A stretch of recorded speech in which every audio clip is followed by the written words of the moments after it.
అమ్మ మరి అలాంటప్పుడు వెంటనే అంటే ఎవరైనా వైధవ్యం పొందిన స్త్రీని అది ఆ తతంగం అంతా అంటే మనం పెళ్లి కూతురిని చేయడానికో చిన్నపిల్లల్ని రెడీ చేయడానికో ముస్తాబు చేయడానికి ఎంత సమయం తీసుకుంటామో ఆ రోజున కూడా దాన్ని చాలా పెద్ద తతంగంగా చేస్తూ ఉంటారు. ఆ అలంకరణలని తీసివేయటం అంటే తనని మానసికంగా కొంచెం బాధ పెట్టిన వాళ్ళం కూడా అవుతూ ఉంటాం.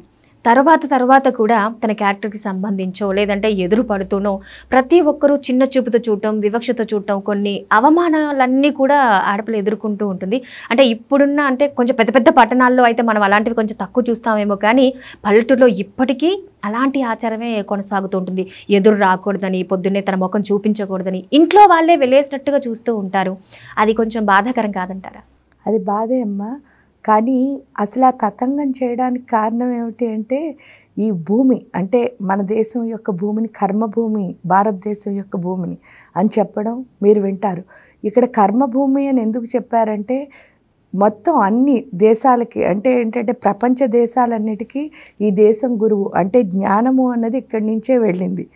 ఏంటి ఒక లైఫ్ స్టైల్ అంటే ఇప్పుడు పెళ్లి కూతురుని చేసినప్పుడు ఆనందించినప్పుడు మరి అది చేసినప్పుడు కూడా అంటే రెండింటిని వేరుగా చూడండి. కృష్ణుడు భగవద్గీతలో చెప్తాడు, మానవమానముల యందును శీతోష్ణ సుఖదుఖాదుల యందును ఎవరైతే సమ మనస్సుని కలిగి ఉంటారో వాళ్ళే స్థితప్రజ్ఞులు అని చెప్పారు. ఇక్కడ స్త్రీకే ఇది చేయడానికి కారణం ఏమిటి అని అడిగితే మీరు స్థితప్రజ్ఞత్వం అన్నది పురుషుడి కంటే స్త్రీకి చాలా ఇంపార్టెంట్. ఎందువల్ల అనంటే ఒక ఇల్లు అందంగా నడవాలన్నా లేకపోతే అస్తవ్యస్తం అవ్వాలన్నా దానికి కారణం ఎవరు అంటే తప్పకుండా స్త్రీయే. ఎందువల్ల అని అడిగినప్పుడు మీరు స్త్రీ శక్తితోనే ఇల్లు మొత్తం నడుస్తుంది అన్నది చాలా ఖచ్చితమైన. అంటే ఆవిడ ఉద్యోగం చేసిందా, లేకపోతే వ్యాపారం చేస్తుందా, ఇంకేదైనా పని చేస్తుందా, ఇవన్నీ పక్కన పెట్టేస్తే ఒక ఇల్లు అందంగా నడుస్తుంది అంటే దానికి మాత్రం స్త్రీయే కారణం. ఆవిడ శక్తి ఎప్పుడు ఎలా ఉండాలంటే చాలా బ్యాలెన్స్గా ఉండాలి.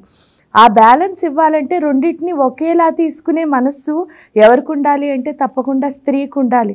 అందువల్ల వాళ్ళు ఏంటంటే ఈ బాధని ఆనందాన్ని ఒకేలా తీసుకోవాలి. కాబట్టి అలాంటివి అంటే ఏంటంటే స్త్రీలో మాతృత్వం అంటే మూర్తిభవించిన రూపం రావాలి. కాబట్టి అదేంటంటే ఫిజికల్గా ఏం కనిపించదు.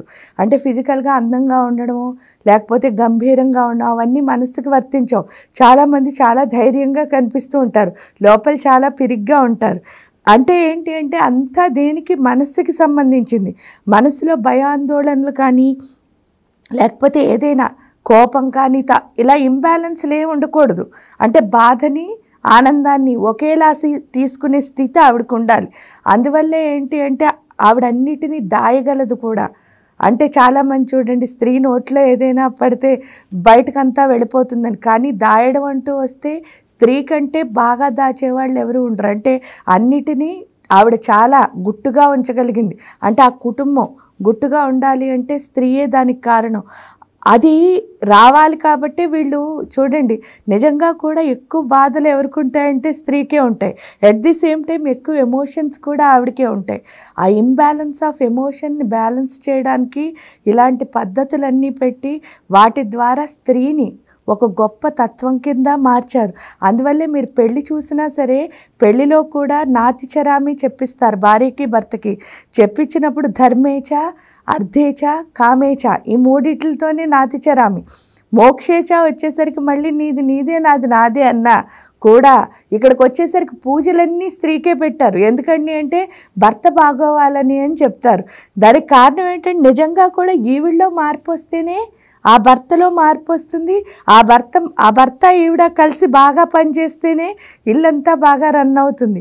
కాబట్టి అది అవసరమా అంటే మనకి రెండిటికి తేడా తెలియకూడదు అని పెట్టిన. అంటే స్త్రీకి దీనికి దానికి వివక్షత తెలియకూడదు అని ఆ పెట్టిన దాంట్లో ఏంటి అంటే అవమానించడం అన్నది ఎంతవరకు రైట్ అంటే అది ఎవరి పర్సనల్. ఎందువల్ల అంటే అవమానించకూడదు అని ఎవరికి ఉండాలి? అవమానించే వాళ్ళకు ఉండాలి.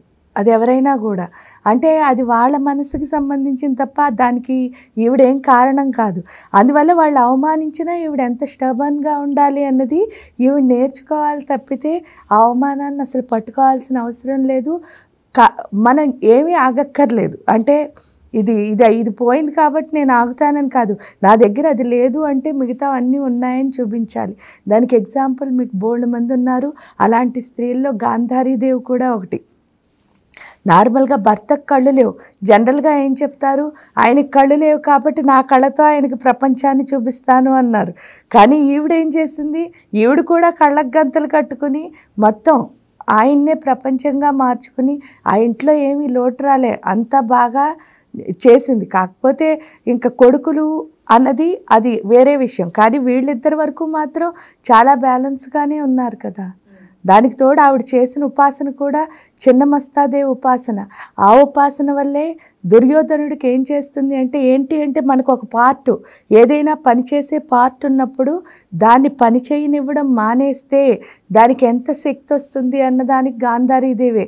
ఎందుకంటే ఆవిడ చిన్నమస్త ఉపాసన ద్వారా ఈ కళ్ళని ఎప్పుడైతే మూసుకుందో అంటే అది పనిచేసేది, అది ప్రపంచం అంతా చూడగలిగింది. కానీ దాన్ని చూడకుండా ఎప్పుడైతే ఆపేసిందో ఏమవుతోంది, దానిలో బోల్డ్ అంత శక్తి వచ్చేస్తుంది. ఆ శక్తి మొత్తాన్ని ఈవిడ ఏం చేస్తుంది, దుర్యోధనుడికి ఇద్దామని చెప్పేసి 3 సార్లు ఈ కోట చుట్టూ ప్రదక్షిణ చేసి నువ్వు బట్టలు లేకుండా రానన్న నీకు ఇస్తాను ఆ శక్తిని చెప్పినప్పుడు ఆయన అన్నీ చేస్తాడు. కానీ కృష్ణుడు పెట్టిన మాయ వల్ల ఆయన ఏం చేస్తాడు, ఒక లంగోటి లాంటిది కట్టుకుని రావడం వల్ల అక్కడ వరకు ఆయనకి శక్తి ఉండదు, మిగతాదంతా వజ్రకవచం ఏర్పడుతుంది. అంటే ఆ తల్లి కళ్ళ నుంచి వచ్చిన శక్తి వల్ల అంత గొప్ప జరిగింది. అంటే మనకు ఒక ఇప్పుడు మంత్రం చదివినా అదే జరుగుతుంది. మీరు మంత్రం ఎంత బాగా చదువుతున్నారో మీ మైండ్ అన్నది ఏమవుతుంది, పీస్గా స్టాప్ అయిపోతుంది. అప్పుడు ఆ శక్తి ఇంకో దానికి ఉపయోగించుకోగలుగుతున్నాం అనమాట. ఎందువల్ల అంటే మెదడు ఇంతే చిన్నది ఉంటుందిట, కానీ అందులో ఉన్న చిన్న పిక్సెల్ వాల్యూ మీరు 10,000 కంప్యూటర్ల కంటే ఎక్కువ. అంటే ఇంత మెదడుతో మనం ఎంత పని చేయొచ్చు, మన ఓవర్ థింకింగ్ వల్ల అది చేయలేకపోతున్నాం. దాన్ని స్టాప్ చేసే మార్గమే వాళ్ళు మంత్రం కింద పెట్టారు. అంటే అర్థం ఏమిటి అంటే మనకు ఒకటి లేదు, ఆ లేని దాంతో మనం ఎంత స్ట్రెంగ్త్ సంపాదించుకోవచ్చు అన్నవి ఇలాంటివన్నీ చెప్తున్నాయి. అంతేకాని వీళ్ళు అవమానించారు అలా ఉంటే మనం ఎప్పుడూ అక్కడే ఉండిపోతాం. ముందుకు వెళ్ళాలి అంటే మనం చేయాల్సిన పని ఏంటంటే వీటిని పట్టించుకోకుండా ఇంకా గొప్పగా ఎలా బతకగలము అన్నదే చూపించాలి తప్పితే వాటిని పట్టించుకోక్కర్లేదు. ఎందుకంటే అవమానించే వాళ్ళకి కనుక ఏమైనా కొంచెం ఆలోచన ఉంటే అసలు అవమానించరు కదా.